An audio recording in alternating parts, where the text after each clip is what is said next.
비침습적? 이거 발음 힘들다. 비침습적 산전 기형아 검사는 이거 강장공장.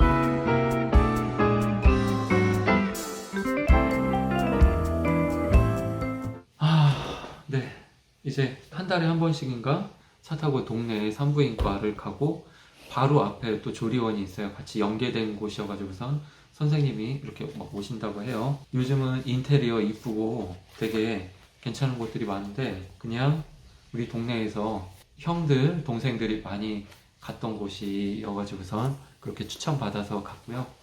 밥이 잘 나온다고 해가지고선 그 다음에 각종 프로그램 요가도 있고 뭐 만들기도 있고 그래서 먼저 계약금을 내고 계약을 했습니다. 보통 300만 원 그렇게 내외라고 하는데 200 초반에서 중반 그렇게. 근데 대부분 다 여러 가지 옵션들이 있어요.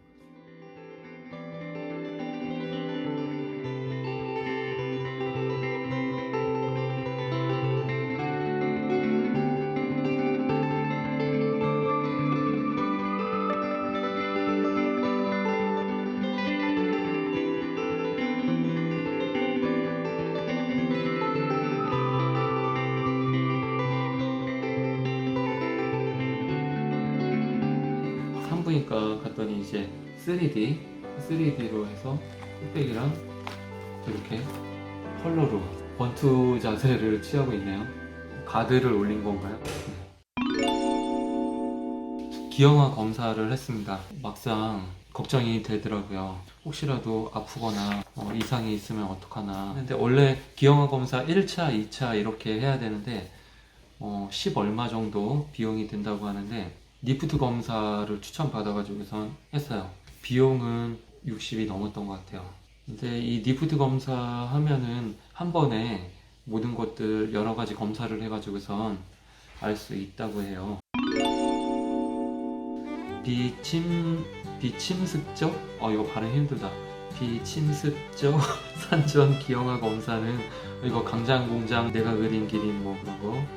산모 혈액에 존재하는 태아 유래 DNA를 분리하여 태아 염색체 이상과 관련된 질환을 조기에 선별하는 검사 방법입니다. 이렇게 산모 혈액 내에 미량으로 존재하는 태아 유래 DNA를 차세대 유전체 분석 기술과 생물정보학 기술을 접목시켜 특정 염색체 수적 이상 여부를 선별하는 것이 리프트 검사입니다. 그러니까 그냥 피 검사한 거예요. 기존 산전 검사와 리프트 검사의 비교 이렇게 있네요. 고위험군 산모의 경우 침습적 산전 검사를 하게 되는데 육모막 검사, 양수 검사로 태아의 염색체 확진 검사를 시행하게 됩니다. 침습적 산전 검사는 검체 채취 과정에서 감염, 유산과 같은 위험이 있는 것이 단점입니다. 그래서 리프트 검사, 그냥 리프트 검사라고 할게요. 기존의 산전 생화학적 혈액 검사보다 정확도를 높였으며 양수 또는 육모막을 채취해야 하는 염색체 검사보다 위험성을 감소하였다는 것이 장점입니다. 임신 초기부터 해서 10주의 검사가 가능하다. 만약에 1차, 2차 그 산전 검사, 스크리닝 검사를 한 다음에 이상이 있으면 또 리프트 검사를 하는 것 같아요. 사람은 22쌍의 상염색체와 한 쌍의 성염색체를 가지고 있습니다. 이거 학창 시절에 배웠죠.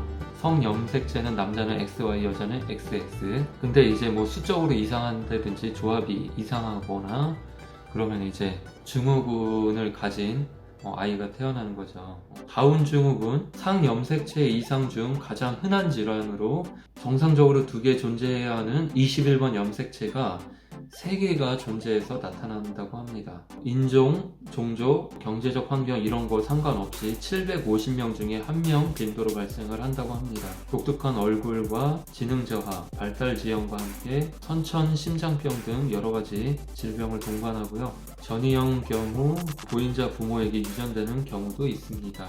에드워드 증후군, 정상적으로 2개 존재해야 하는 18번 염색체가 3개 존재해서 치명적인 증상이 많아 90% 이상 생후 1년 이내에 사망하고 생존할 경우에도 심각한 심장 기형이나 정신지체 장애를 갖게 됩니다.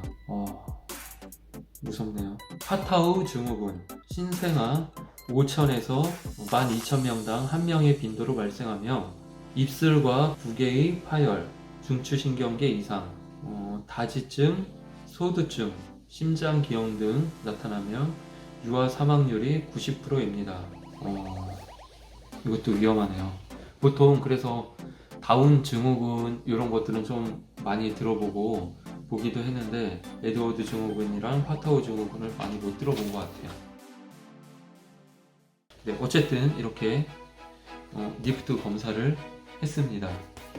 그리고 뭐 검사 결과가 굉장히 많아요.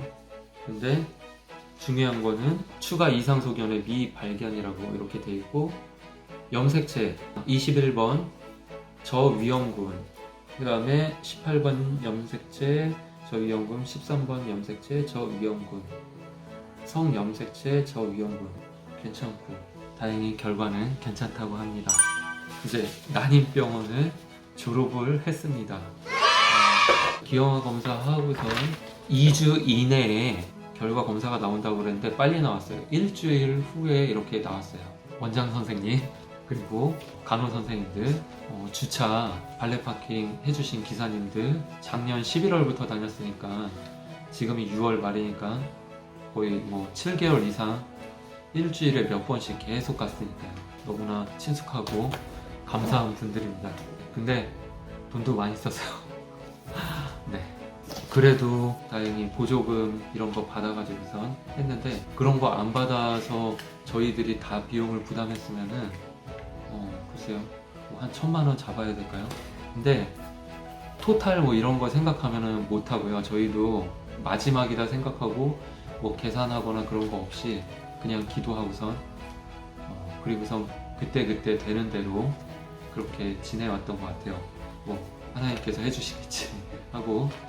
네, 근데 이렇게 저렇게 됐어요. 한시름 이제 좀 덜은 것 같아요. 그리고 출퇴근을 하는데 출퇴근 시간에 거의 뭐 1시간 반, 시간이 맞거나 괜찮으면은 제가 출퇴근 시켜주고, 네, 그렇습니다. 근데 아직까지 입덧이 심해가지고선 먹는 게 수월하지 못하고 밤마다 깨고 계속 화장실 왔다 갔다 하고, 어쨌든 빨리 일단 입덧이 끝나서 먹방 투어를 했으면 좋겠습니다. 자, 그럼 또 다음에 소식을 전해드리겠습니다. 자, 안녕.